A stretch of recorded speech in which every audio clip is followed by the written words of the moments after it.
ABC 27 Weather Almanac is now available. No need to leave your home. This year's almanac is exclusively online. Go to abc27.com/almanac to find weather predictions, short videos, articles, print pages directly from your device. All prepared by your ABC 27 most accurate local forecast team. The 2021 Weather Almanac is available whenever you want it. New content will be added throughout the year. Your same great weather content, now more accessible. abc27.com/almanac for everything weather. Live from the ABC 27 Digital Now Center, this is Beyond the Forecast with your most accurate local meteorologists. Hi, everybody. Meteorologist Brett Thackara with you, along with Dan Tomaso here, and we are, of course, giving you an update now on ABC27.com about our impending storm. Really not impending. It is raining, but we've got some ice on the way tonight and some concerns about that we're going to break down for you here right now. Yeah, and I would say, Brett, it's February 3rd. It's a little weird seeing what's going on outside right now with a perfectly rainy day at the beginning of February, but as we all seem to know this time of the year, anytime it warms up, it usually comes with active weather. No doubt about it. And that active weather really starting last night. We've talked about, at least I have, and I know you guys have mentioned this too, this is kind of an elongated system. First of all, it's a massive system. Yes. We'll get into that in a bit, but it started last night. It's going to really not wrap up until after lunchtime tomorrow. That's rare. It is rare. And we're going to see a little bit of everything with it. And I was talking with our chief meteorologist, Eric Finkenbinder, last night about this, and he said, why can't we get this rain in the spring, in the summer? He'll take it. He admitted he'll take it now. Yeah. But, this is the type of system that could allow for soaking rainfall any time of the year. And when you look at the radar picture right now, we're inundated. There's not really any break coming our way. No, it's been steady since last night. It's been light, but it's been steady. And I do think it will pick up in intensity, unfortunately, just in time for the commute. So this is going to affect both commutes this evenings and again tomorrow morning. Obviously, here are the roads right now. It's wet. Now, this is a cold rain, and I say that because temperatures are hovering right around 40 degrees. Some people might be asking, where's that 50 degrees you promised? Well, let's talk a little bit about that. Yeah, so right now we're kind of seeing just a gradual climb, and I will admit it is tough to see temperatures rise while it's precipitating. Yep. So even though this is a warmer rainfall, so to speak, coming in from the south and southwest, we started in the middle to upper 30s. Right. Now we're only at 40 degrees, Brett. And again, to get to that daytime high, it's going to take another surge of that warm air to get here. Having said that, York 43. Yes. Philly 45. You can see that Reading 44. It's starting to happen. So, and now we only have about 10 more degrees to go. And I think we're going to sit in the 40s most of the afternoon.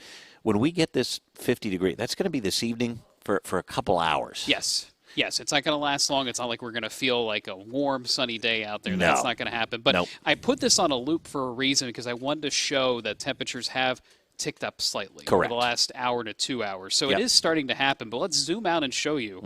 The issue with this storm is the gradient between the warm and the cold. So the difference between the warm and the cold, it's not far away.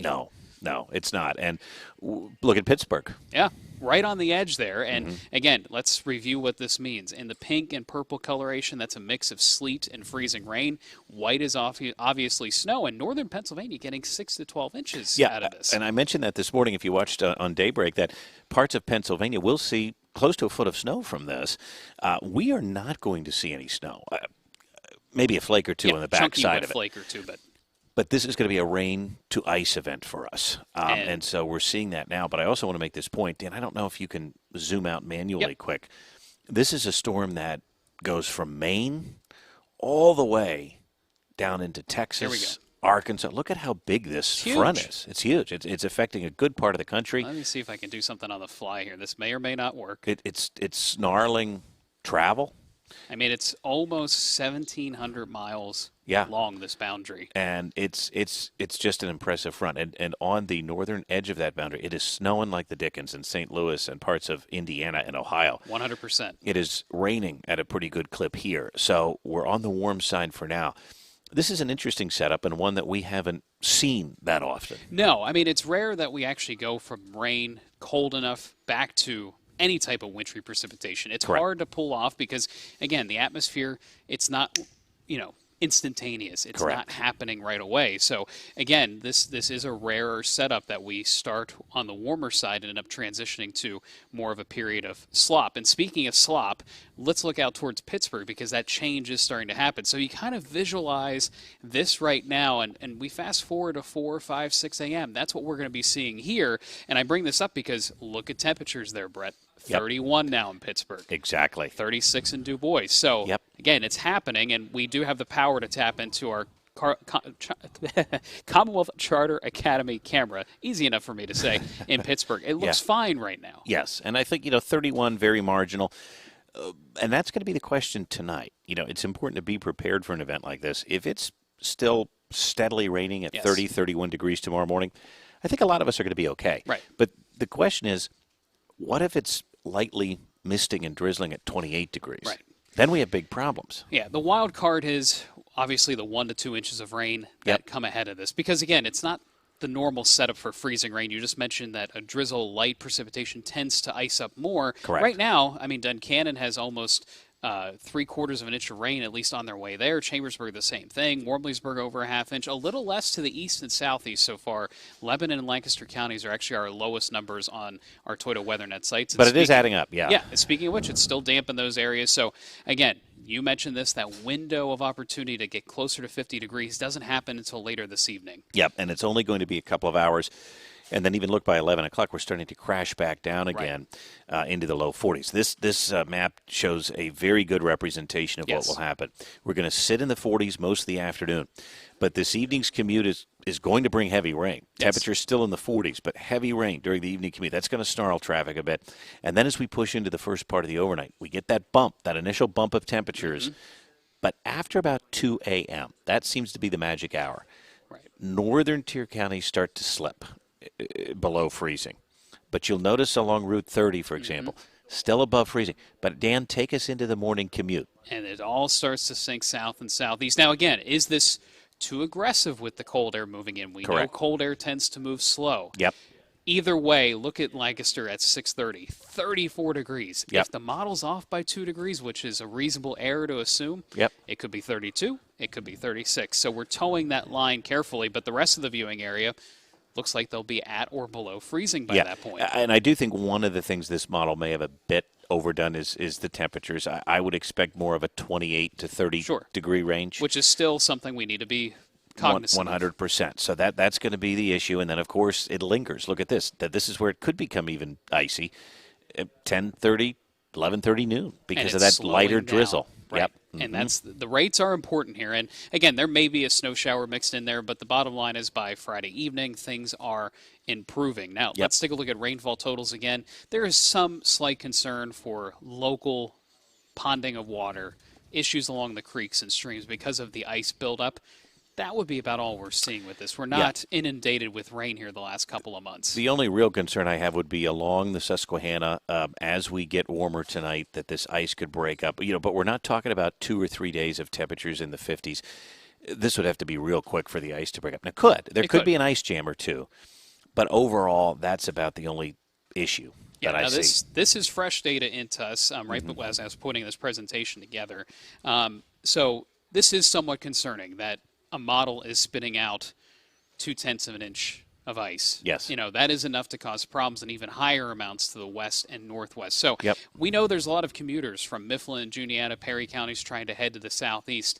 If you can, either delay your travel tomorrow morning or perhaps think about working from home, because I think those areas, Mifflin, Juniata, Perry, Northern Dauphin, could be the highest affected areas. Correct. And if you know us, we try to be intellectually honest. Yes. In other words, sometimes other outlets or even national outlets will say things to hype a situation, and we don't like to do that. We don't like to do that. In most situations, we know how to drive in snow. We know how to get places. If you use caution, you can get where you need to go. Tomorrow morning, though, and I've already made plans with my family, for example. Right. Just as a caveat, make sure you have a plan because it could be very icy in spots. Maybe not everywhere. You may be able to drive through it. Correct. But, we've seen videos in the past of ice accidents on the roadway. Oh, and you may be able to control your vehicle, but maybe someone else can't. And that's just something to kind of keep in mind. I'm not trying to scare anyone, but No, but Ice is tricky. It could be tricky tomorrow morning. There is no doubt. So 1 to 2 inches of rain through tonight. And very heavy rain for this evening's commute, by the way. Temperatures fall then, Dan, after dark. And I really think it's going to take till after midnight. But we're going to start to see the freezing rain develop after midnight in those northern spots. Maybe some sleet mixing in. I really think freezing rain will be the predominant precipitation. And then let's talk about the commute tomorrow. Temperatures around 30 and maybe slipping under 30. Yes. Through the morning hours. It's going to be a long morning tomorrow. Yeah. When I sat here yesterday, I said tomorrow seems like a typical school delay kind of day. Kind of see how things develop. But I think the biggest and probably the weirdest issue with this storm is the rate at which temperatures drop tomorrow morning. Yes. And I think that is a concern for possible closures. And yes. I wouldn't, because we're not going to warm back up. Yeah. If I was advising your favorite superintendent or school board about tomorrow, I think that's what I would tell them, that we can kind of wait and see, but given that all the models agree temperatures are going to fall throughout the morning, it does kind of give that snow or work from home, do school from home kind of day. And I get it, especially tomorrow morning is going to be tricky because it's going to look like rain. Yes. And until you get out there and see what the temperatures are, because there could be some areas south of Route 30 that stay above freezing for a good part of the morning. Yes. But then once they fall off, things could get icy even later into the day because, as we said, it's not going to warm up tomorrow evening, although it will be dry, and they'll be able to get out and do the roads tomorrow mid-morning, late morning. If you've got plans to go out tomorrow night, you can go out, but bundle up. Yeah. Because we're going it's back to the Arctic. It's going to be colder here this weekend again. Yeah. Now, I will say the models have trended warmer for next week. I'm getting ahead of myself, but yes. The pattern kind of has flattened out compared to what it used to look like. So looks seasonable. 40s. It looks seasonable, which now we're getting into the time of the year where average temperature is around 40. Yep. And each day that goes by, this is the time of the year I like to remind viewers of this, the lower the possibility is of crippling snowstorms. So I'm not saying winter's over, but again, every day we go by without one, we're inching closer to spring and warmer weather. Hard to argue with that point. Yeah, I mean, it's the reality. Dan, good to catch up. Yes, absolutely. Eric Finkenbinder and you are going to be keeping tabs on things the rest of the day, leading on the model guidance as it comes out later on. You and I will be in tomorrow morning. You're going to be out in live drive patrolling those streets. If it's too icy, I know you're going to pull over and talk to us about that because you don't want to be slipping and sliding either. Right, so correct. And we want everyone to be safe, and we don't want to scare anybody. Again, no. That's not our job here. No. But ice is something I don't personally mess around with. Yep, we just want you to take it seriously. And most importantly, use common sense. Right. I would much rather drive in snow. That's my personal opinion. It's always been that way. Yep. Ice you can't always see. Ice can be deceptively slick. Yep. Yes. Let's just put it that way. Yep. And if you don't have four-wheel drive, it does make a huge difference when there's ice on the road. And as always, we're going to have to monitor this event as it progresses tomorrow morning because we want to really see some of these models being less aggressive with the cold. Could it be mainly rain in those southern counties? Some models being maybe more aggressive with the cold or underdoing the cold. Right. Could most places be sitting at 28 degrees tomorrow morning? These are the nuances that we're going to have to forecast. And I will say today is critical. If we do not get to 50 degrees today, if we stay kind of in the low to mid-40s range because of the rain, yes, that has an impact because temperatures won't have as far to fall tomorrow correct morning. Yeah, it's a lot easier to get to 28, 29 from 42. Correct. So that's something else we'll be monitoring all day long. Good You can point. find us, Doppler Dan on Twitter, at Brett Thack, ABC27, and of course on Facebook as well. Until then, take care. Thanks for watching, everybody. Thank you.